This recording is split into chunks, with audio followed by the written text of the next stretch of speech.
What is up? What is going on, everybody? I am back with another video, and today we're going to be talking a little Seattle Seahawks football. So if you're new here, do me a favor, hit that subscribe button. Still on the road to 2,500 subs. You guys can help me out, and hit that like button as well. Both are just free, easy ways to help support my channel. So if you guys don't mind hitting both those buttons for me, helps me out tremendously. Also, if you're a hockey fan, I'm doing game night, not nightly, but each game post game recaps for my team, which is the Arizona Coyotes. I know it's kind of a lot different than Mariners Seahawks, so I don't expect a ton of views on those, but I enjoy it. So if you're a hockey fan, hit subscribe as well. If you're wondering where Mariners content is, it is not going away. I'll probably have a World Series preview before the World Series. Not that that's Mariners content, unfortunately. But again, I talked about the postseason end of season press conferences, some free agent signings potentially. I think we all need like a 3-4 week break from the Mariners. So there's still going to be Mariners content. I'll probably have something out here this week, looking at some things, but it's not going anywhere. So, title of the video, Seattle Seahawks passing the smell test. And what I mean by that is that I think the Seattle Seahawks look a good football team. I think they are a good football team. I think they look like a good football team. And we're going to dive into a little bit of the analytics today. We're going to look through DVOA. DVOA was created by Aaron Schatz. It was originally on Football Outsiders. I don't know what happened with Football Outsiders and with Aaron and all that. He's on Twitter, X, whatever. You can message him. I do not want to speak and say anything with that. But it is now on, I believe it's called FTN Fantasy. You can find DVOA there. And DVOA I kind of consider it like the godfather of football analytics and sabermetrics. I think it was created in 2003, 2002 by Aaron Schatz. And it's always been something I've looked at. Pete Carroll's talked about DVOA. And I know there's a lot of new analytics that have come out, but to me, DVOA is the king. Just to give you, DVOA stands for defensive value over average.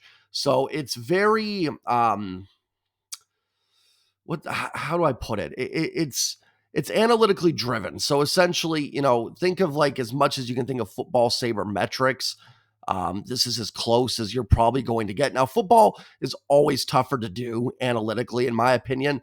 I'll look at baseball much more analytically than football. Baseball, we can separate individual performances better than we can with football. But I do think this is a good way to look at it. It doesn't just look at, this team won 20-17, therefore, they outplayed him. It looks at the drive. How does the offense, their yards per play on offense? Running back's not going to get dinged because he gets a 1 yard carry at the 1 yard line. It doesn't just look at, you get a barrage of turnovers. Sometimes that can be a little fluky. So it takes everything and breaks it down as analytically as possible. Just so as you can see the screen here, it works sort of off percentages. So if you look at the top, you look at San Francisco's right there. Their total DVA is 44.6%.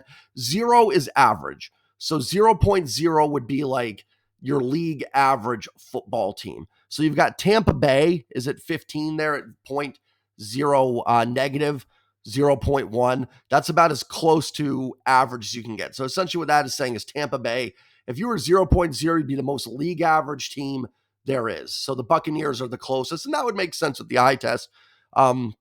Now, offensive DVOA works where positive is better. So does total DVOA. But if you look at defensive DVOA, you want it to be negative. So essentially, like, it's what you're preventing the offense from doing. So negative is good defensively for DVOA, and offensively positive is good. Special teams positive is good, and special teams is rated with a lot less importance than offense and defense. Right off the bat, the Seahawks, I believe, are one of 4 teams. If you look at DVOA here, the Seahawks ranked 10th overall. They ranked 9th for offense, 9.5% above average. Defense, they're 1.4% above average, 16th overall. Special teams, they are 1.8 above average at 9th. I think something changed from last night. I think someone leapfrogged Seattle because I thought Seattle was top 15 last I looked at it. I was going to say Seattle was one of 4 teams to be top 15 in everything, which was Kansas City, Baltimore, Jacksonville, Philly, and that was it. Those are the teams that were top 15 in all 3 categories. Seattle drops to 16th defensively. So, but you get the sense of Seattle's been better defensively this year. So the reason why I look at this and go, I think this team is fine despite losing on Sunday. Oh, and if you see total Dave is based on their preseason projections. So the DVOA is just looking at the season so far, I believe. And Dave, where you see total Dave in the blue there, that's factoring in preseason projections as well. And preseason wise, Seattle, I think, was projected to be a little bit lower than we might have thought. I believe they were projected to be like 16th or 17th overall, but they're off to a good start here. And looking at this, it's why I'm not going to panic about what we saw from the offense on Sunday. Seattle's offense still ranked 9th overall in the NFL. That doesn't surprise me. I know a lot of people are up in arms on Sunday and done with Geno. Here's the thing about Sunday. The Seahawks moved the football just fine. Their yards per play was decent. They threw for 320 yards. They were moving the football in the Bengals. They outgained the Bengals. It's not a take away. I thought the Bengals did a good job defensively, but Seattle moved the ball. They just could not capitalize in the red zone. The red zone offense was awful. Some of that's on Geno. Some of that's on the offensive line. I think some of it falls on Shane Waldron. But it was not some atrocious offensive performance. If you look at DVOA here, look at the New York Giants at the bottom. They're ranked 32nd, 32% below average offensively. Go back and watch Giants games. Go back and watch their game against Seattle. That is an awful offensive performance. That is dreadful offensive football. What Seattle did on Sunday was move the ball pretty well and not capitalize on opportunities. It was frustrating. It wasn't good. It needs to be better, but it was not some dreadful offensive performance with a team that couldn't get out of their own way. It was not a quarterback that completed 10 of 28 passes and didn't even reach 100 yards passing with 5 turnovers. It was just, it was a team that couldn't put the ball in once it got into Bengals territory, once it got into the red zone. I believe that's fixable. I do believe that's fixable. If you're looking at anything in life, anything that you do, and if you can take 8 out of the 10 steps that you need to complete something, but it's those last 2 that can't get you over the hump, like, it's frustrating, but you sit there and go, look, it's better than having to fix all 10 steps. We just got to find a way to get that last step, that last little bit to get over the hump here. I'd be way more concerned about this offense if they couldn't move the ball at all, if they were just stagnant, 3 and outs left and right. In fact, I think they had 1 3 and out on Sunday, if I'm not mistaken. They moved the ball, like I said, pretty well. That's when I get concerned about things, when the offense has no idea what they're doing and just looks a mess. This offense does not look a mess.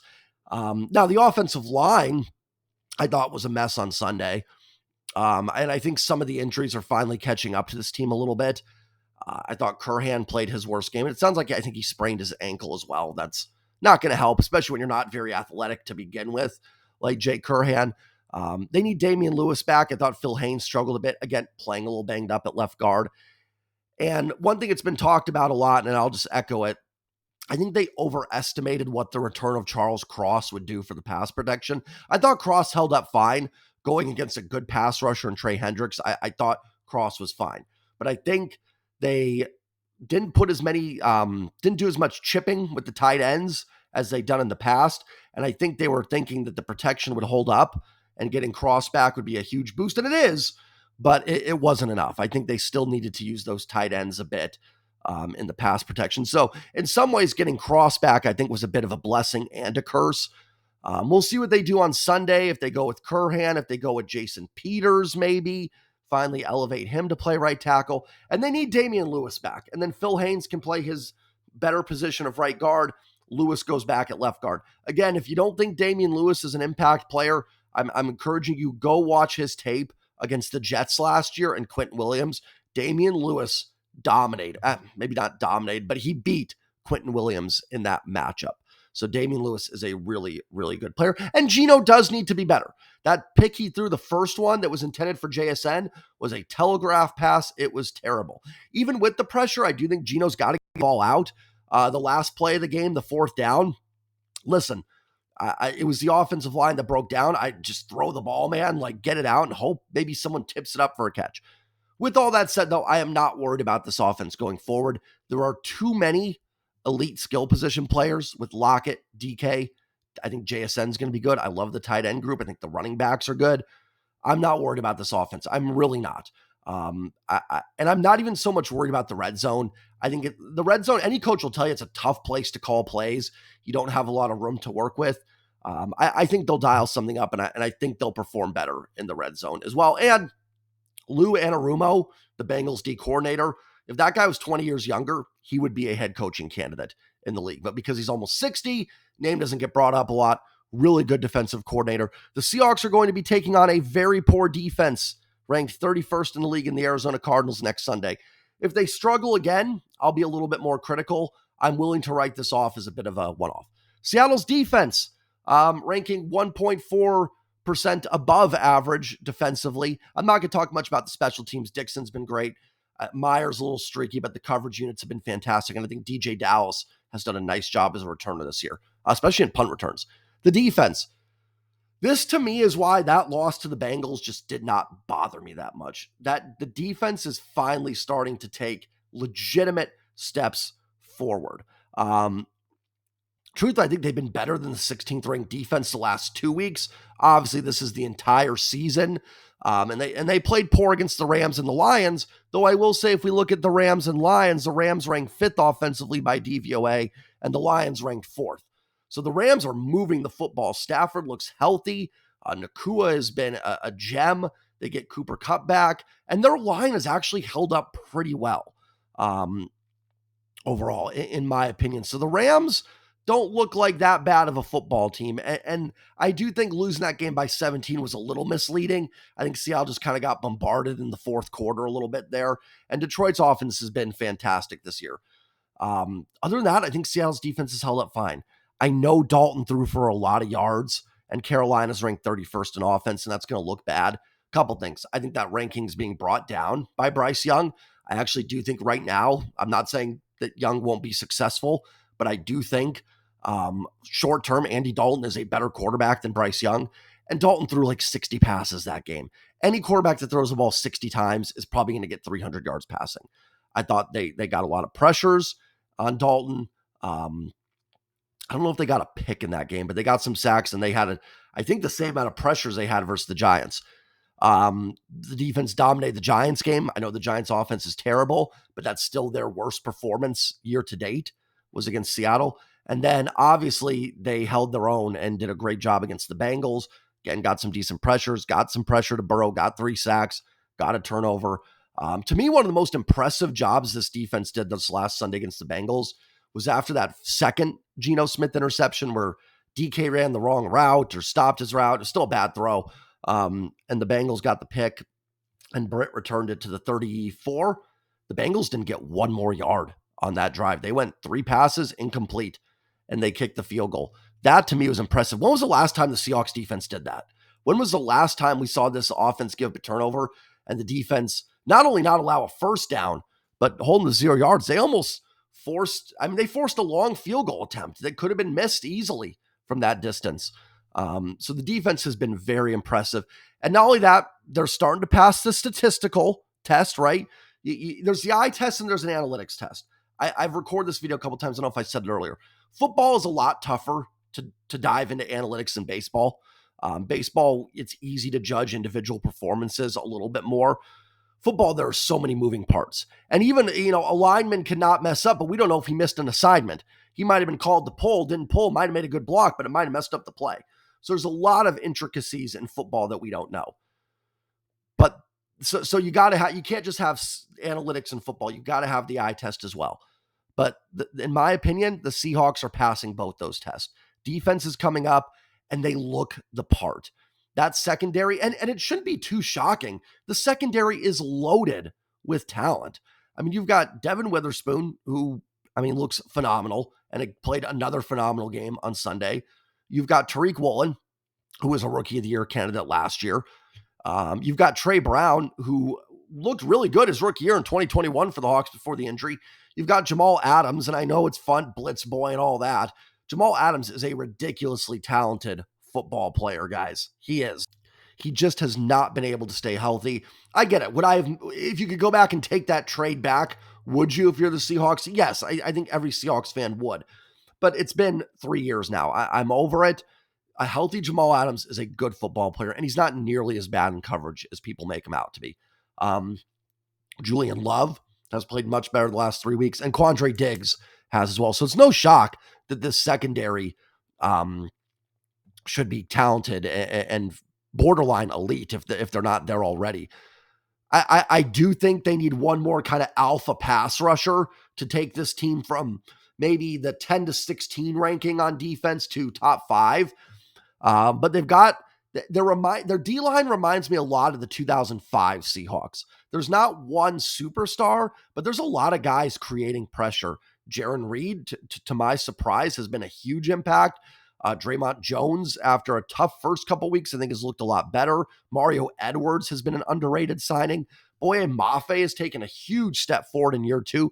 Darrell Taylor's pass rush rate is still pretty decent. He hasn't gotten home yet, but I think that will change soon. Cameron Young's looks solid in a limited role. And then you've got Jordan Brooks and Bobby Wagner that are pretty good blitzers and good run defenders. We knew Jaron Reed was a decent run defender, so his contributions there, not shocking. So the run defense has taken a huge step forward after last year. And I think Pete Carroll made the point too. They haven't sacrificed any pass defense. Not that the pass defense, was great last year.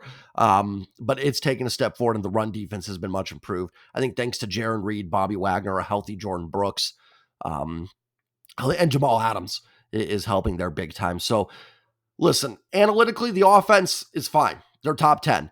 They are right in line with, the Eagles are 7th. Really, if you look at Seattle's pretty much right in line with Philly. Philly's 7th on offense, Seattle's 9th. Eagles are 13th on defense, Seattle's 16th. You know what I mean? And they're behind them a little bit, but you get the point I'm trying to make. They've played about as good as some of those teams have. Clearly, you've got, San Francisco, Detroit, Buffalo, Miami, Kansas City look like the cream of the crop. But Seattle looks like a legitimate team, and I think they passed the eye test too. I'm not that worried about and especially after taking a step back from the game on Sunday, I'm just not that worried about the offense. I'm really not. I think they're going to be fine. I think Geno's going to be fine. Listen, that's not to say I do think quarterback could be a need for the Seahawks in the draft. I do think I think they were interested in Anthony Richardson last year. I was as well. I'm not saying Geno, the next 10 years, but I do think Geno is good enough right now. And no, I do not want Drew Lock in there at all. I don't even think that should be a question. I think the offense is going to be fine. I think getting Damian Lewis hopefully back this week will help. And going against a weaker defense should help. And while the defense, listen, it's been 2 games. I'm not going to stamp them back yet, but I will say I also think it's been a little more than 2 games. I think it's been the 2 games, the Giants, Bengals. Thought they played pretty well against the Panthers. The Rams and Lions are 2 really good offenses, top 5. And we live in a day and age when the league rules favor the offense. So I think the defense is trending in the right direction. Special teams have been solid. Seahawks should be fine. Everything analytically would tell you this is a good football team. So let's get back out there Sunday and get a W. Go Hawks. Have a great day, everybody. Hope you enjoyed this little dive into the Seahawks, essentially. So have a great day, everybody. Enjoy your Tuesday and go Hawks. Peace.